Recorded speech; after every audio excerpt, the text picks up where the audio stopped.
ഒക്കെ അടിച്ച് ഏമ്പൊക്കവും വിട്ടിട്ട് പറയുകയാണോ ഒന്നുമില്ല. വന്ന ശേഷം ഓർമ്മിക്കുകയല്ല, അവിടെ വെച്ച് തന്നെ അറിയില്ലായ്മയുണ്ട്. ആത്മതത്വത്തിന് അറിയില്ല, അഹംഭാവം പറയും. ഉറങ്ങിക്കിടക്കുമ്പോഴും ആ അഹം ലയിച്ചു നിൽപ്പുണ്ട്, സംപ്രസാദനായിട്ടുണ്ട്. അതിൻ്റെ ഏറ്റവും അഗ്രഹണത്തിന്റെ തലത്തിൽ അറിഞ്ഞതിനെ അന്യഥാഗ്രഹണത്തിലേക്ക് വരുമ്പോൾ അന്യഥാഗ്രഹണത്തെ വേറിട്ട് അങ്ങനെ ഒന്ന് അറിഞ്ഞു എന്ന അനുഭവത്തിലാണ് പറയുന്നത് അഹങ്കാരം. മാത്രമല്ല സുഖസ്വരൂപം അവിടെ ഇരിപ്പുണ്ട്, ഉറങ്ങാതെ. കുളിർതിങ്കൽ നശിക്കലും ദിവാകര തേജസ്സും മറഞ്ഞു പോകിലും ജ്വലനൻ വിലയിക്കലും ചരാചരം ഈ പാരുവിളക്കുമേ ഭവാൻ എന്ന് സ്വപ്നത്തിലും അത് ലയിക്കുന്നുവെന്ന് സുഷുപ്തിയിലും വിദ്യാനന്ദ തീർത്ഥപാദം. അതുകൊണ്ട് സുഷുപ്തിയിൽ ലയിച്ചു നിൽപ്പുണ്ട് അവിടെ. ആ അജ്ഞാനമാണ് പിന്നുള്ളത്, മറ്റേതിനേക്കാൾ സുഖം. ലയിച്ചു എല്ലാം വരുന്നത് ആ സുഷുപ്തി ഓരോ നിമിഷമുണ്ട്. ഈ നമുക്ക് ഈ കുഴപ്പം വരുന്നത് വെച്ചാൽ നമ്മൾ ഈ ഉറക്കത്തിലെ ആ ആഗ്രഹണം മാത്രമേ അറിയുന്നുള്ളൂ. ശിവരാമൻ ഒരു ചോദ്യം ചോദിക്കുന്നതിന് മുമ്പ് ഒരു സുഷുപ്തിയുണ്ട്, ഒരു വാക്ക് പറയുന്നതിന് മുമ്പ് അതിൻ്റെ ഇടയിലൊരു സുഷുപ്തിയുണ്ട്. ഒന്നുമില്ലായ്മ, ഇല്ലായ്മ. ആ വൃത്തിയില്ലായ്മയിൽ നിന്നാണ് ഈ വൃത്തി വരുന്നത്. നമ്മുടെ ഓരോ വാക്കിലൂടെ അത് നോക്കിക്കാണാണ് ഇത് ക്ലിയറായിട്ട് മനസ്സിലാവും. അത് നോക്കിക്കണ്ടാൽ മനസ്സിലാവും. ഇത് നമുക്ക് പറ്റുന്ന കുഴപ്പം. ഈ ഉദാഹരണത്തിനകത്ത് നമ്മൾ ഉറക്കത്തിലേക്ക് പോവുകയാണ്. നമ്മുടെ ഓരോ നിമിഷവും ഒരു ഉറക്കമുണ്ട്, ഒരു സന്ധ്യയുണ്ട്. അതിൽ നിന്നാണ് നമ്മുടെ ചോദ്യങ്ങളും ഉത്തരങ്ങളും എല്ലാം പൊന്തി വരുന്നത്. അവിടെ അഹമില്ല, അത് ലയിച്ചു നിൽക്കുകയാണ്. അത് നോക്കി കാണാം, നമ്മുടെ ചിത്തത്തിൽ ഇങ്ങനെ നിൽക്കുന്ന കാണാം. അതൊരു ഊർജ്ജപ്രസരം പോലെ ത്രസിക്കും, ക്ഷിപ്തങ്ങളാവും, എറിഞ്ഞു പോകുക തന്നെയാണ്. അത് തന്നെയാണ് എല്ലാം എല്ലാം എല്ലാം. സകല സ്വപ്നത്തിലെ തൈജസ പ്രക്രിയ മുഴുവൻ തേജസ്സിൽ നിന്നുണ്ടായവൻ. അല്ലെങ്കിൽ പിന്നെ സ്വപ്നം കാണാൻ പറ്റുമല്ലോ, പ്രകാശം വേണമല്ലോ കാണാൻ. അവിടെ അത്രൈഷ ദേവ സ്വപ്നേ മഹീമാനം അനുഭവതി യദൃഷ്ടം ദൃഷ്ടം അനുപശ്യതി സുഖം സുഖമേവ അനുശൃണോതി ദേശദിഗന്ധരശ്ച പ്രത്യനുഭൂതം പ്രത്യനുഭവതി ദൃഷ്ടം ച അദൃഷ്ടം ച സുതം ച അശ്രുതം ച അനുഭൂതം ച അനനുഭൂതം ച സത്യ ച അസത്യ ച സർവം പശ്യതി സർവഹ പശ്യതി എന്ന് പ്രശ്നം. കണ്ടത് കാണുക, കേട്ടത് കേൾക്കുക, അനുഭവിച്ചത് അനുഭവിക്കുക, കണ്ടതും കാണാത്തതും ചേർത്ത് വെച്ച് കാണുക, കേട്ടതും കേൾക്കാത്തതും ചേർത്ത് വെച്ച് കേൾക്കുക, അനുഭവിച്ചതും അനുഭവിക്കാത്തതും ചേർത്ത് വെച്ച് അനുഭവിക്കുക. ഇത് മുഴുവൻ എപ്പോഴാണ് സംഭവിക്കുന്നത്?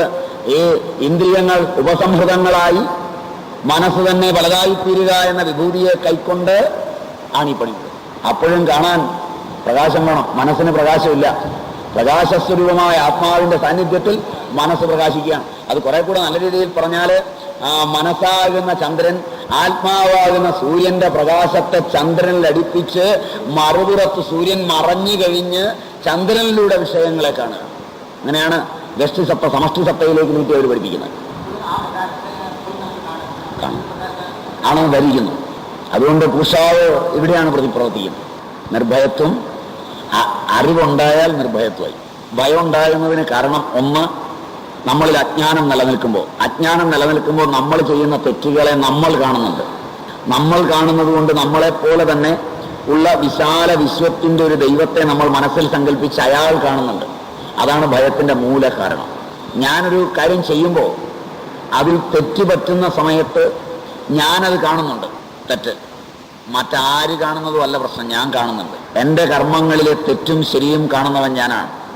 അപ്പോൾ എൻ്റെ പൂർവകാലാനുസൃതങ്ങളായ തെറ്റുകളുടെ സ്മരണകളാണ് എൻ്റെ ബോധം.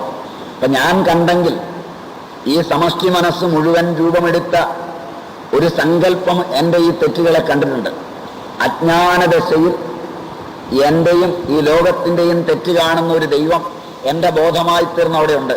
അയാൾ ഉള്ളിടത്തോളം കാലം നിങ്ങൾക്ക് ഭയം പോവില്ല. അയാളെയോ അജ്ഞാനം ഉള്ളിടത്തോളം കാലം ഇല്ലാതാക്കാനും പറ്റുകയില്ല. അതുകൊണ്ടാണ് എല്ലാ തെറ്റുള്ളവരും അവസാനം ഈ പറഞ്ഞ സങ്കല്പമാകുന്ന ദൈവത്തിന്റെ കാൽപാദത്തിലേക്ക് പേര് പറഞ്ഞെത്തുന്നത്. അതിനൊരു വഴിയേ ഉള്ളൂ, ഡു എവറിത്തിങ് റൈറ്റ്. റസലിന്റെ വാക്ക് പറഞ്ഞാൽ you must do right because it is right, not it is a way to get heaven. എന്റെ മനസാക്ഷിക്ക് ശരിയെന്ന് തോന്നുന്നത് മാത്രമേ, ഞാൻ ചെയ്തു എന്ന് പറയുന്നവന് മാത്രമേ, ധർമ്മജിജ്ഞാസമാനനായ ഒരുവന് മാത്രമേ നിർഭയത്തുണ്ടാവൂ. അവന് മാത്രമേ ആത്മസാമ്രാജ്യത്തിൽ പ്രവേശിക്കാൻ പറ്റൂ. അതുകൊണ്ട് ഇപ്പം മുതൽ പഠിച്ചോളുക, ഇന്ന് മുതൽ മതി. ഇന്നലെ വരെയുള്ളതൊന്നും പ്രശ്നമല്ല. എൻ്റെ മനസാക്ഷി അനുമതി തരാത്ത ഒന്നും ഞാൻ ചെയ്യില്ല. തല പോയാൽ വേറെ തലയായിട്ട് ഞാൻ വരും. ഞാൻ എൻ്റെ പണി ഇവിടെ തീരുന്നൊന്നുമല്ല. കാര്യം വാ സാധേയം, ദേഹം വാ വാതേയം. അതിനാണ് ധൈര്യം സ്ഥൈര്യം എന്നൊക്കെ പറയുന്നത്. നിർഭയനല്ലാത്തവൻ ഒരിക്കലും ആത്മവിദ്യ വിളങ്ങുകയില്ല. സ്വാധി എന്നുള്ളതാണ് ഉപനിഷത്തിന്റെ ആദ്യത്തെ ശബ്ദം തന്നെ. ഭയപ്പെടരുത്. ദ്രഷ്ടവ്യവും ശ്രോതവ്യവും മന്ദവ്യവുമായ ഉപനിഷത്ത് സന്ദേശങ്ങൾ ഉൾക്കൊള്ളണമെങ്കിൽ ബലവാനായിരിക്കണം. ന്യായമാത്മാ ബലഹീനേന ലഭ്യം. നല്ല ധൈര്യം വേണം. മനസ്സിലായി? ഭയത്തിന്റെ ഹേതു നമ്മുടെ തെറ്റാണ്. തെറ്റും ശരിയും നമ്മുടെ മനസ്സാണ് നിശ്ചയിക്കുന്നത്. നമുക്കറിയാം, നമുക്കും സമാജത്തിനും ചേരാത്തത് നമുക്കറിയാം. അത് വരുമ്പോഴേ തീരുമാനിച്ചോണം ഇത് ചെയ്തുകൂടാ.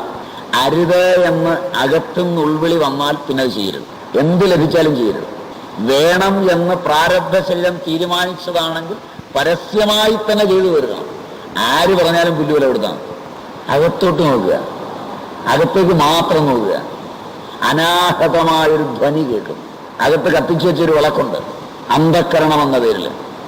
ആഴ്വാഞ്ചേരി തമ്പ്രാക്കളിലുണ്ട്, അയ്യൻ പുലയനിലുണ്ട്. അതിന് പ്രതിസ്ഫുരണം.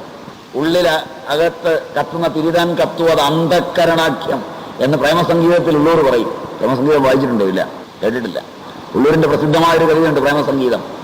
ഒരൊറ്റ മതമുണ്ടുലകിന്നുയരം പ്രേമമതൊന്നല്ലോ, പരക്ക നമ്മെ പാലമൃതൂട്ടും പാർവണ ശശിബിംബം, ഭക്തി അനുരാഗ ദയാദി വപുസ്സ പരാത്മ ചൈതന്യം പലമട്ടെന്തി പാരിതിനെങ്ങും പ്രകാശമരുളുന്നു. അതിനൊരരിയം നാസ്തിക്യം താൻ ദേശം, തമസാമതിലടിപെട്ടാൽ അകാല മൃത്യുഫലം.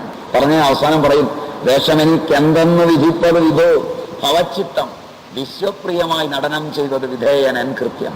അതിലിങ്ങനെ അയ്യൻ പുലയനിലും ആഴ്വാഞ്ചേരി തമ്പ്രാനിലും എല്ലാം അന്ധക്കരണമെന്ന പേരിൽ ഒരു തിരി കത്തുന്നുണ്ട്. ആ വെളിച്ചത്തിൽ നോക്കണം, ഇത് ശോധന ചെയ്തിട്ട് ചെയ്യണം. ഒരു പേടിയും വേണ്ട, ആരെയും പേടിക്കണ്ട. തൻ്റെ ഇടമായി ചെയ്തുകൊണ്ടാണ്, ഒന്നും സംഭവിക്കുകയില്ല. അന്ധക്കരണം പറഞ്ഞോ, രണ്ടാമത് ആരോടും ചോദിക്കണ്ട. അത് ധർമ്മമാണെന്ന് മനു പറയും. ധർമ്മലക്ഷണം പറയുമ്പോൾ വേദം ധർമ്മലക്ഷണമാണ്, സ്മൃതി ധർമ്മമാണ്. വേദസ്മൃതി സദാചാര, സത്തുക്കളുടെ ആചാരമെല്ലാം ധർമ്മമാണ്. ഇത് മൂന്നും പഠിക്കാൻ എളുപ്പമൊന്നുമല്ല. വേദം മുഴുവൻ പഠിച്ചിട്ട് വല്ലതും പണി ചെയ്യാൻ പറ്റുമോ ഇന്നത്തെ കാലത്ത്? പണ്ടാണെങ്കിൽ 6 വയസ്സ് വേദം പഠിപ്പിക്കുമായിരുന്നു. അന്ന് പഠിച്ചവന് ചെയ്യാം. ഇന്ന് വേദം വേദികളുടെ കുടുംബങ്ങളിൽ പോലും പഠിപ്പിക്കുന്നില്ല. കാരണം പഠിപ്പിച്ചാൽ 4 കാശുണ്ടാവില്ല. കാശ് കിട്ടുമായിരുന്നെങ്കിൽ പഠിപ്പിച്ചേനെ. പണ്ടങ്ങനെയല്ല, ഇത് കാശിനല്ല, ധർമ്മം അറിഞ്ഞ് ജീവിക്കാനാണ്. അപ്പോൾ അന്ന് വേദം പഠിപ്പിച്ചു. ഇന്ന് വേദം പഠിച്ചവർ വളരെ പ്രായം ചെന്നവരേ ഉള്ളൂ. ചെറുപ്പക്കാർക്ക് പഠിക്കാനൊന്നും അവസരമൊന്നുമില്ല. ഉണ്ടാവും, പല പുസ്തകമൊക്കെ എടുത്ത് വെച്ച് തന്നെത്താൻ വ്യാഖ്യാനിച്ച് തന്നെത്താൻ പഠിക്കുമ്പോൾ അപ്പോൾ അതിൻ്റെ ശിക്ഷാശാസ്ത്രമൊന്നും ഉണ്ടാവില്ല, അതിൻ്റെ അറിവും ശരിയാവില്ല. വേദം അവിടെ അജമെന്ന് പഠിപ്പിക്കുമ്പോൾ ആടെന്നൊക്കെ പഠിക്കും, ജനിക്കാത്തതെന്നുള്ളതിന് പകരം. ബ്രഹ്മം അജമാണ്. കണ്ടില്ലേ, ഹിന്ദുക്കളുടെ ബ്രഹ്മം ആടാണെന്ന് പറഞ്ഞിരിക്കുന്നു. ഇടമറുക അജശബ്ദത്തിന് ആടെന്ന് മാത്രമേ അർത്ഥമുള്ളൂ. ഇങ്ങനെയൊക്കെ ഗതികേട് പറ്റും. അപ്പം അതുകൊണ്ട് വേദം പഠിക്കാൻ നിവർത്തിയില്ല. സ്മൃതികൾ മുഴുവൻ വായിച്ച് പഠിക്കാൻ നിവർത്തിയില്ല. യാജ്ഞവൽക്യ സ്മൃതി, നാരദ സ്മൃതി, പരാശര സ്മൃതി, ഇങ്ങനെ ഒരുപാടുണ്ട്. പഠിക്കണം. സത്തുക്കളുടെ ആചാരം, സജ്ജനങ്ങളെ കണ്ടുമുട്ടിയാലല്ലേ ആചാരം അറിയാൻ പറ്റുള്ളൂ. ഒരുത്തനെ കണ്ടാൽ സത്താണോ അസത്താണോ എന്ന് തിരിച്ചറിയാൻ പറ്റുമോ ഈ സദസത് വിലക്ഷണമായ മായ പ്രവർത്തിക്കുമ്പോൾ? അപ്പം അത് നിവർത്തിയില്ല.